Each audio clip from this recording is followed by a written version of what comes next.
Yo soy Joaquín Rey y esto es La Voz del 21. Siempre hay polémicas en torno a la industria minera y en estos días aún más, dado los conflictos mineros que hay en torno a proyectos como el de Tía María. Y esto inevitablemente lleva a la discusión sobre el aporte de la minería a nuestra economía y de manera más específica el aspecto tributario. ¿Cuánto pagan, cuánto aportan las minas al fisco? ¿Es una contribución justa? ¿Se usa bien ese dinero?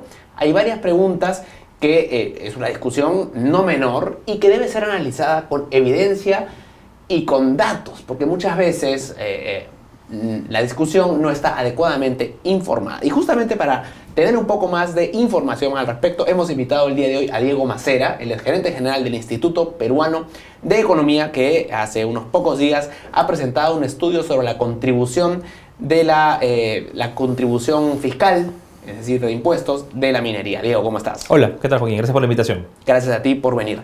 La primera pregunta es de la recaudación total que hace el Estado, ¿qué porcentaje corresponde a la actividad minera? Es una buena pregunta. A ver, en los últimos 10 años, si agarramos promedio, más o menos el 12% de ingresos fiscales corresponde a la actividad minera.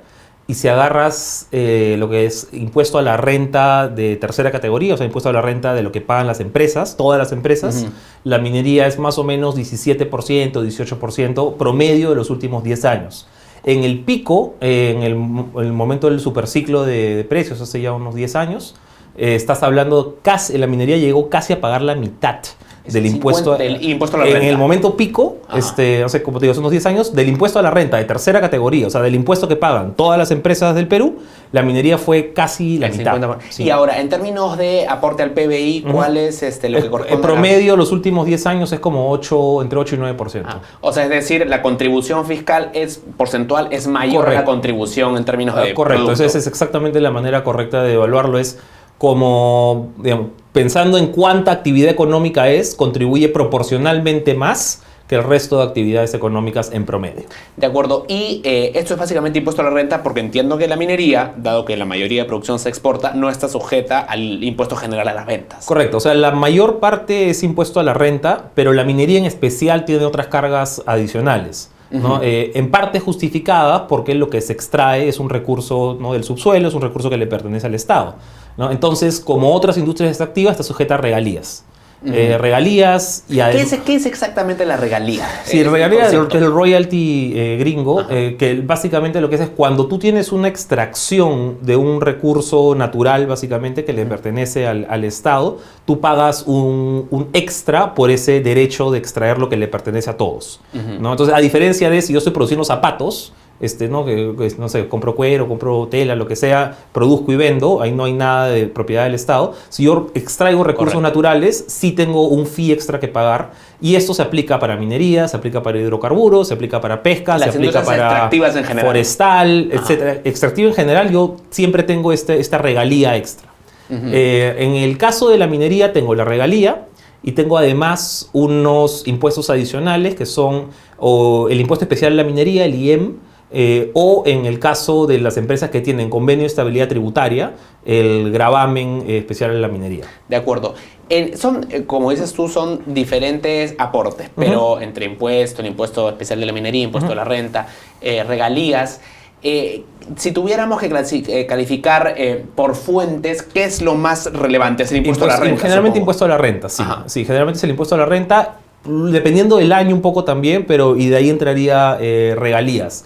Hubo un momento en que hubo fuerte aporte del gravamen, pero esto aplica solamente para empresas que tienen convenio de estabilidad tributaria, que ya son las menos.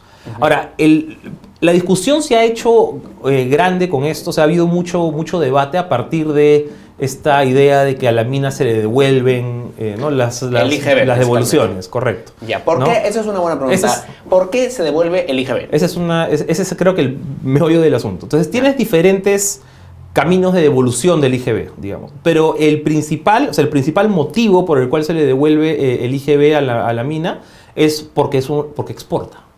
¿Ya? Y las exportaciones no pagan IGB. Porque ya pagan IGB Ya en su porque destino. pagarán IGB, porque el IGB está pensado para el consumidor final. Claro. ¿No? Las empresas que producen riqueza en el Perú pagan renta. ¿Ya? Ese es el impuesto para las empresas. ¿No? Los consumidores pagan IGB. ¿Ya? Ese es y entonces, cuando yo exporto el producto, yo no voy a exportar impuestos, ¿no? Entonces, con lo cual, cuando yo importo algo, cuando yo traigo algo de otro país, yo acá voy a pagar Así IGB es. por eso. Y no pagan IGB pero en el claro, país de los origen. chinos no van a pagar, Claro. o sea, los chinos ya pagarán su IGB allá. Nosotros acá pagamos el IGB de las Esto es una importaciones. práctica mundial, o sea, en ningún lugar del mundo Claro. se paga IVA en el origen. Correcto, y eso IVA lo al hacen final. todos los países y además hacen todas las industrias. Entonces no es, o sea, si yo mando concentrados mineros, o mando paltas, o mando carros, o mando camisas, igual se le devuelve el IGB. O sea, no O sea, es en una realidad bollería. la devolución podría sencillamente no cobrarlo, ¿no? ¿Por qué es que no se Ese cobra es un buen sencillamente? punto. Hay países en los cuales el IGB no está puesto en toda la cadena productiva. Estados Unidos es un ejemplo. Ajá. ¿No? En Estados Unidos no está en toda la cadena productiva, solamente te cobran el sales tax al final. Sí. Entonces no hay necesidad de devolver porque no pagaste nada, ¿no? En el Perú, medio para financiarse el Estado también y asegurarse de que le vayas y de que le vas a pagar, te va cobrando de poquito en poquito en toda la cadena y de ahí te productiva, devuelve. se va financiando además con eso, ¿no? Y después tú llegas al final y dices, oye, pero yo no tenía que pagar IGB y te he estado pagando IGB durante todo este tiempo, devuélvemelo, ¿no? Y esa devolución, que en realidad y aquí en Mutuos Centrales es neutra, porque yo ya he pagado ese impuesto, o sea, es plata que yo ya pagué, que no debía pagar porque tenía que exportar, devuelven. ¿ya? Entonces estoy pidiendo lo que me correspondía. Claro. Ahora, en términos de costos de transacción y costos administrativos, es una fórmula bien compleja, ¿no? Estar pagando y que luego te devuelvan. O sea, en términos de costos transaccionales para las empresas son muy altos. Sí, y más que transaccionales es el valor del dinero en el tiempo, Claro. ¿no? O sea, porque sucede con inversiones tan grandes además, ¿no? Imagínate, yo voy a estar invirtiendo en construcción, no sé, 2, 3, 4, 5 años, lo que me demore en construir la mina, yo voy a estar comprando con IGB, ¿no? Claro. Y ese IGB que no tenía que pagar en un primer momento. Entonces, ¿quién me lo devuelve? Ajá. ¿Ya? Te lo devuelven sin ningún interés. Voy a estar esos 5 o 4 años pagando IGB cuando no tenía que pagarlo, cuando esa es plata que yo necesito para invertir. Correcto. Entonces, ahí entran figuras que son Herrera, ¿no? el régimen de anticipado de devolución del IGB. Entran otras figuras que tratan de compensar este Pero desfase. en ningún caso se pagan intereses por el tiempo que No. este IGB estuvo en las arcas. No, del yo Estado. te doy X y te Ya, devuelvo ok, no se X. considera el valor de dinero en el tiempo.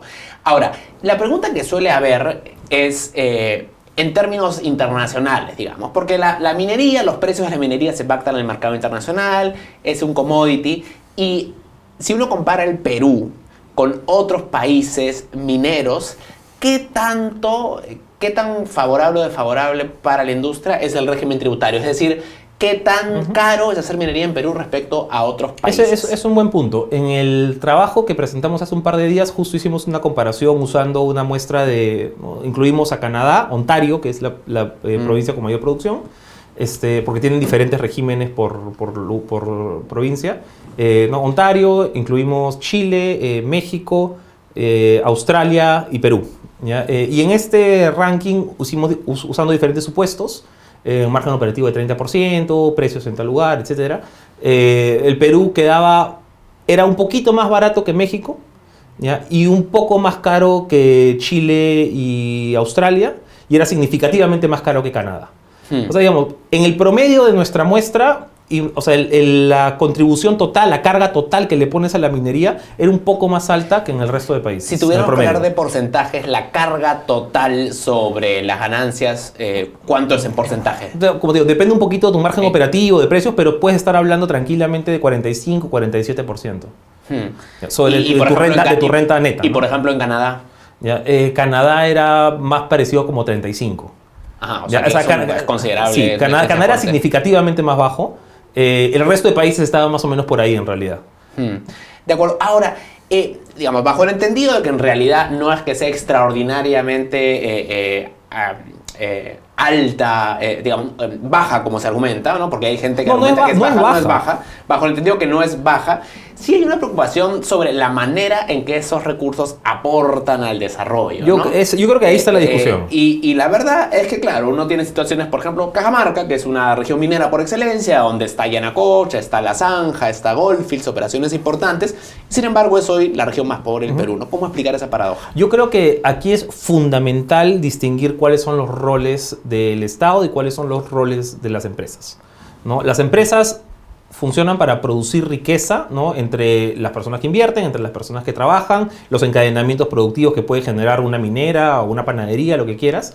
Y el rol del Estado es usar estos impuestos generados a partir de la riqueza para proveer servicios públicos, ¿no? Entonces, si yo veo que, oye, hay un déficit de infraestructura o hay un déficit de no tenemos colegios buenos, la posta no está equipada, etcétera, etcétera, ¿sobre quién cae la responsabilidad? ¿Sobre el privado o sobre el Estado que tenía que construir eso? Entonces, aquí creo que es bien importante empezar a delimitar los roles claramente, porque se entiende que en ausencia del Estado en varios lugares del Perú, sobre todo algunos donde la minería opera, que están alejados, que son zonas rurales complejas, es normal que hay una tendencia, oye, como el Estado no me provee, tú privado, tú mina, provéeme, ¿no? Pero dado que resolver, digamos, el problema de la capacidad estatal para proveer servicios es un reto enorme y que no se soluciona mañana, en el contexto actual, ¿cómo deberían reaccionar las mineras? Mira, hay algunas estrategias para decir, oye, yo quiero ganarme una buena voluntad, una buena predisposición de la población antes de que ya esté operando mi proyecto, porque no me puede pasar, no sé, pues, que está pasando ahorita Tía María y tantos, lo de Conga y tantos otros proyectos paralizados por esto.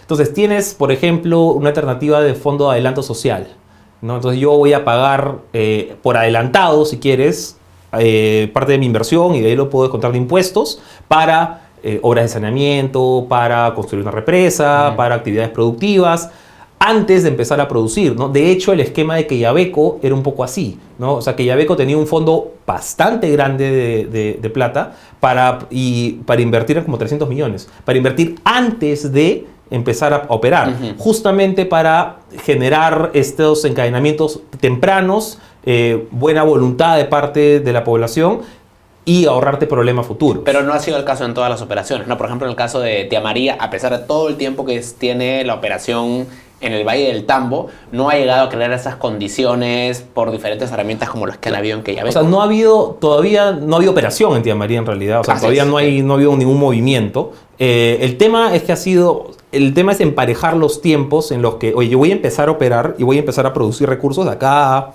4 o 5 años. Y en ese momento, aparte, ni siquiera voy a empezar a pagar renta, ¿no? O sea, yo empiezo a pagar renta... Cuando ya comienzas a vender. Claro, incluso después, ¿no? Porque yo empiezo a pagar regalías desde que opero. Las regalías es día 1, yo estoy vendiendo a China, donde esté vendiendo, las regalías entran. Pero renta, en realidad estoy pagando cuando hago utilidades, ¿no? Si no hago utilidades. Y para una operación tan grande, las utilidades pueden tardarse, no sé, 2, 3, 4 años en arrancar. Claro. Entonces, tienes un desfase, ¿ya?, entre cuándo van a entrar realmente los recursos al gobierno regional, si quieres, ¿ya?, versus cuándo necesito tener la buena predisposición de la población.